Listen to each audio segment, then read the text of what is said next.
Hi, welcome back to Gardening at McClucken. I'm Kim, your hostess. This is my channel, and I'm just giving you a quick garden update this morning. My farm chores have already been done. Birds have already been fed and watered, eggs collected. So has my sheep. They've been fed and watered. Look at this. It looks like the majority of my sweet potato slips have survived. Look at that, new leaves. Even on these over here that I did not think that would survive, they look good. Those are like little tiny roots. I put these in, like majority of these, I just broke off from my sweet potatoes that I grew last year. Look at them. They're all surviving, except I had one here and one there. But even these little tiny ones are surviving. Look at that. Maybe like the one in the center there did not survive, but I'm okay with that. It looks absolutely fantastic. Also, while I was out here, I discovered something. I've got squash coming up. Yay! So I am very pleased with that. I need to go out today and get some more tomato cages and also more soil. But I am very, very proud of how my plants are doing. No squash over here has come up yet, but I do have some like little weeds that I need to try to pull out. This could be weeds or it could be from seeds I planted years ago and did nothing. So that's where I'm at, because I have a lot more down here at this end. See what I mean? So I tried growing something out here last year and nothing came up, so I want to see how those do. And let's walk over to my tomato alley. Look how beautiful this sweet potato is doing. It is just thriving in here. And of course, I've got more blooms on this one here.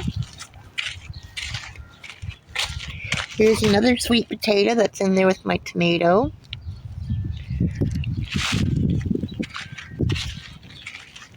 Look how big this one here is getting.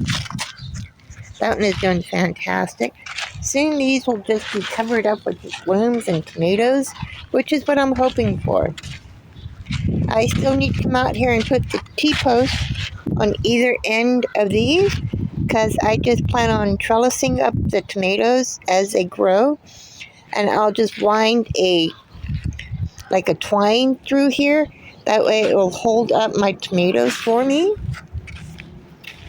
I still need to put my other beds together for my tomatoes. So I have like 12 more tomatoes. But this one here needs to be twined up. You see, it's already just starting to flop over, and I don't like that, because when it does that, it just causes it to lay in the wet soil, and I don't like that at all. So I need to get that worked on. I still need to plant my tea plants. Still need to come out here and do my arch with mini pumpkins.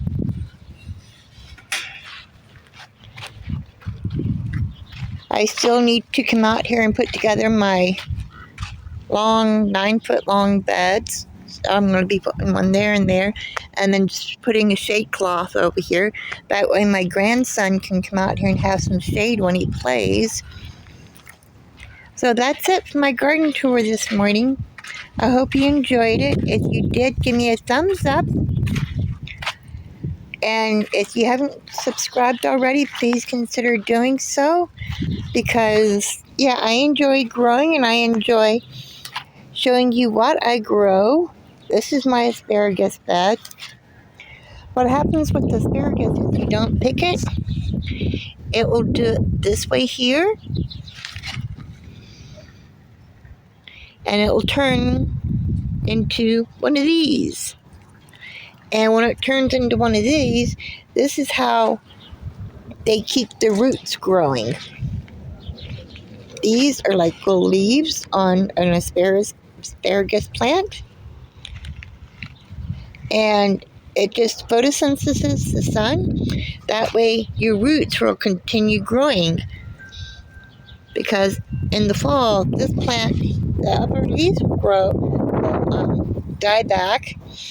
And then it will, but during the summer, this will provide for the root system, the crowns, to continue growing. But oh, look.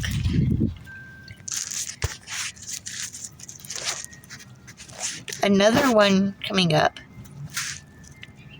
Purple one. So yay. I am very happy with how it's going. I am very, very pleased with how my sweet potatoes are doing.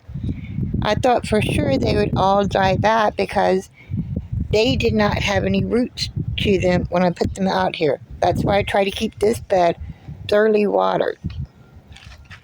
But yeah, I am very, very pleased. I mean, look at that. New leaves coming out on something I thought that had died. Not sure if this one here will survive because no leaves on that one. But yeah, I have hopes for this bed now. I just put these out here thinking, okay, if they survive, they survive. If they die, I didn't buy the slips. So this is just slips from ones that I grew last year at the community garden. I figured if I planted them, fine. I might get something bonus out of it. If I don't plant them, it's just a waste. So, yeah, I'm quite pleased with how my sweet potato slips are going. I need to come out here and weed again. I do not have my grandson here with us today. He's back home with his mom and daddy, as he should be. But we get him back on Monday, and then his parents are going to come up here and pick him up on Saturday, and then they're going to take him over to Arizona to his other grandparents for 2 weeks. I mean, how gorgeous is this? I mean, I don't think I could have picked better beans to go in this raspberry. Isn't that gorgeous? My sand-colored green stalk is nothing but herbs. I might plant something a little bit different in that one next year, give it a little bit more color. My strawberries are all doing good. Oh, I've got to show you something. I have a bloom. On my strawberry. So I might get strawberries this year. As I do, I am extremely blessed. My scallions still aren't doing much of anything. Oh, this one here looks like it might be trying to double on me, so that's good. My petunias are still going crazy. Oh, I have to deadhead this one here. Because if you don't deadhead your petunias, they will think, okay, it's time to stop blooming. And I want my petunias to continue blooming as much as possible. So I don't mind coming out here and deadheading them once a day, which is actually very therapeutic to them and to me.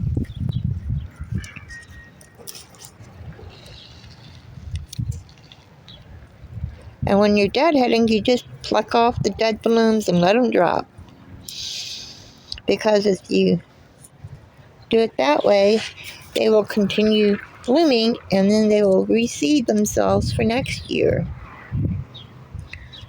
Which I don't mind having petunias growing everywhere next year. In fact, I'd love to have more petunias growing everywhere next year.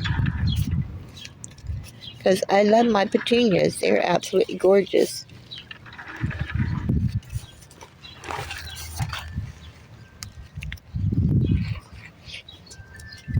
because they don't require a lot of attention.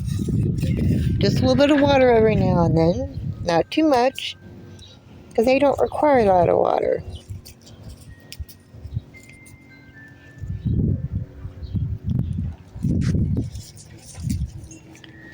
But these are absolutely gorgeous flowers.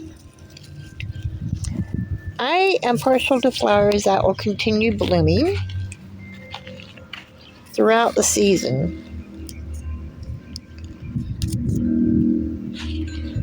Yes, daffodils are pretty, tulips are pretty, but once they're done blooming, that's it until the following year. I just prefer to have continuous flowering plants because it provides me joy.